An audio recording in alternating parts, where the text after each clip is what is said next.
It's Special Guest Tuesday, and as promised, featuring another one of our beloved Cleveland Browns. John Hughes, defensive tackle out of the University of Cincinnati, joins us. John, welcome. Appreciate it. Thanks for having me. Yeah, it's great to have you on the show. From Gahanna High, huh? Gahanna, Lincoln, yep. Yeah, quite a background there, too. You played, here's something about John. You played tight end in high school. Believe it or not, I played tight end, yep. And you initially were recruited by colleges as either a tight end or a defensive end. And it wasn't, only player ever to be drafted in the NFL by Gahanna Lincoln, your high school. So they got to be real proud of you down there, huh? Oh, yeah. Whenever I go back, they show me nothing but love back there. Now, you made the conversion when you got to Cincinnati? What had happened was I got there and I was a little bit overweight. And I started at DN my first day, and a couple of the veterans there, they kind of bumped me down. Then when Coach came around, he's like, yeah, we're going to try you at D-tackle and see what happens. And that's where I am now. Well, thank goodness that you did, because now that you're a member of our team, you're making your presence known with all these sacks. Great job. You know, at Gahanna, Division I high school, we here at STO cover all the high school, the tournament, the game of the week in the tournament. We just got done covering the tournament. Okay. Your high school in 05, 06, 07 qualified for the Division I tournament each and every year that John was a member of the team. As a matter of fact, in your junior year, you were the number 8 seed and you upset Lancaster 33-28, but then you lost to Dublin Kaufman. Reminisce about those days. I mean, it's always a tough game against Dublin Kaufman. It's always a good opponent when we played him. I remember I used to go against Mike Adams. He plays for the Steelers now from Ohio State, and there's always a battle between me and him every time we played.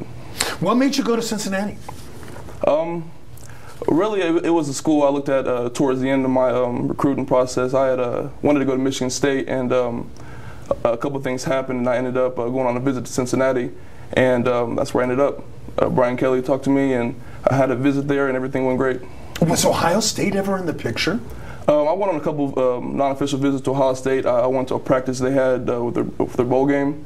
And they had talked to me, but my grades weren't really where they needed to be to go to Ohio State. So. Did you grow up an Ohio State fan? Oh, I was a diehard Buckeye fan. True story. When I had first got to Cincinnati, I had worn my Ohio State shorts to the locker room, and I didn't really pay attention to it. And one of the guys there, the older guys, he was a senior. He told me, "Hey man, you gotta take those shorts off." And I was like, "Why? What this is the shorts, man?" And he's like, "No, man." The guys started like surrounding me and everything, and I was like, "All right, man, flip them inside out and walk back to the dorms and change." And I haven't been a Ohio State fan since. So, what a career at Cincinnati too under Brian Kelly in 2008. John was part of the team that went 11-3 and lost in the Orange Bowl to Virginia Tech. That was a BCS Bowl, 20-7. Talk about that. It was a big game for us. You know, it was our first BCS Bowl, and it was a big game for me. I had my I had a sack in that game against Tyrod Taylor. It was probably like my biggest play of the year, and it was a hard game for us. You know, we feel like we should have won, but you know, everything got finished at the end. So what a thrill going down to the Orange Bowl too, that famous halftime show that they do in all the sun of South Florida. It was great. I mean, we didn't get to see the halftime show, of course, but I mean, just being down in South Beach and being able to experience the whole BCS Bowl, you know, all the stuff we do, like go out and stuff, it was great.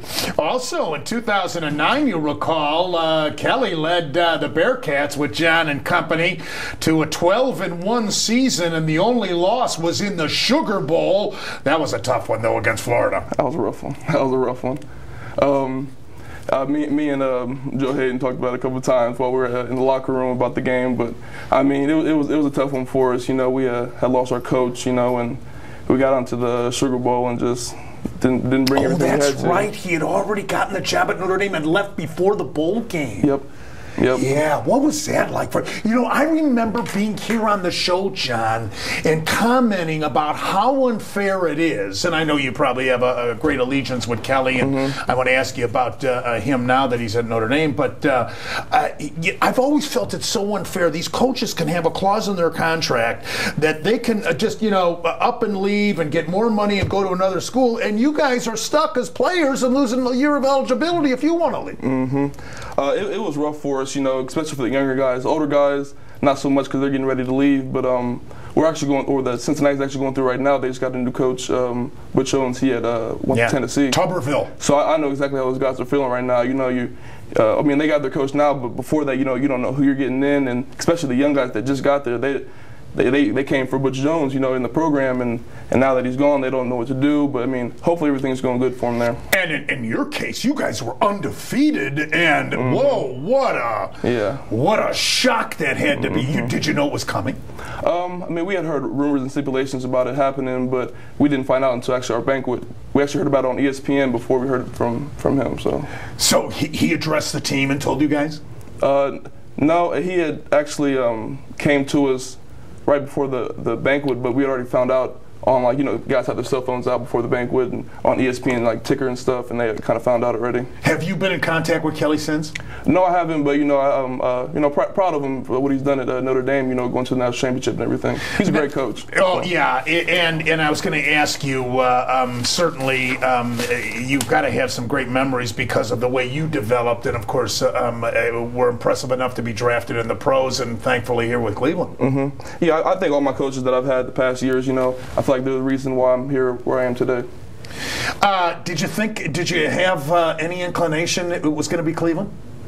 A little bit. I came on a visit here probably a week before the draft. You know, I talked to them. I talked to a couple other teams, went on a couple other visits, and you know, it was Cleveland. So.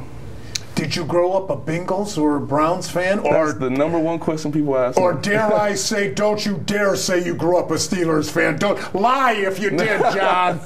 No, I actually grew up a Browns fan. I played Little League for the Browns when I was a little kid. When I got drafted, my mom ran into the living room, grabbed my picture when I was in Little League, and showed everybody. It was wild. You know, this I say the forte of our team is our defensive line. With you and Wynn coming in new, and then the 2 free agent veterans with Rucker and Parker to go along with Sheard, who's not far removed from Pitt in college ball, and of course Rubin and Taylor now being healthy. It's a young, tough, really deep defensive line. Oh yeah, you know, we're happy to get Big Phil back, and you know, Rube's been out a little bit, but he's back, so we're all healthy, and I think everybody's able to see what our D-line's capable of after, you know, everybody's healthy and everybody's playing well. Tell us about the mood of the team now. You know, you go through the whole season losing these first 5 games, tough losses in all these games. Even that Giants game, we were in it until, you know, well into the second half. Yeah, it's real upsetting, you know, especially starting like we did. You know, if you're a competitor, which everybody is on the team, you hate losing. So, you know, the first couple weeks were pretty hard for us. But, you know, I think everybody's starting to get the feel for what we need to do to win, you know, and be able to finish. That's what we stress a lot in practice, and everything is finishing. And I think we've been able to finish these past 3 weeks, and that's why we won 3 in a row so far. What did Shermer drill into you guys so you didn't lose your confidence when things weren't going well early in the season? Just being able to stay focused, you know, tell them we're getting better every week, and we got to be able to put everything together, and I think that's true. So, talk about Dick Duran. Oh, Coach Duran's a great coach. You know, he lets you go out and do what you got to do on the field. You know, we line up and play ball, and that's what he likes. You know, we certainly missed Joe Hayden when he went down with the suspension, and the record indicates it. Our play, the scores indicate it. He's emerged as a young leader on this football team. Oh yeah, most definitely. I remember he had came and talked to the defense before a game once, you know, and you know, it means a lot when a guy that plays big comes up and talks to you, and you know, and you understand, like, well, you know, this is serious, and get the hang of it like that. The other guy, of course, who's a natural leader and one of the few veterans who's really been around the block several times is DeQuell Jackson. DQ. Oh yeah, whenever DQ speaks, it's powerful. You know, everybody listens to DQ when he talks, because it might not be a lot, but when he does, it's powerful. Certainly 3 games to go. You know, I don't want to say this to harp on this. You know, as crazy as it is, I talk with the fans that call up on the show. We're going to give you an opportunity here in a minute. We're still alive. It's amazing. We're still breathing. We are still alive. You know, but you got to focus on the next game and the next game only, obviously, as a professional. But it's incredible.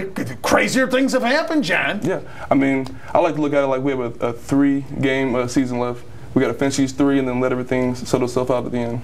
John.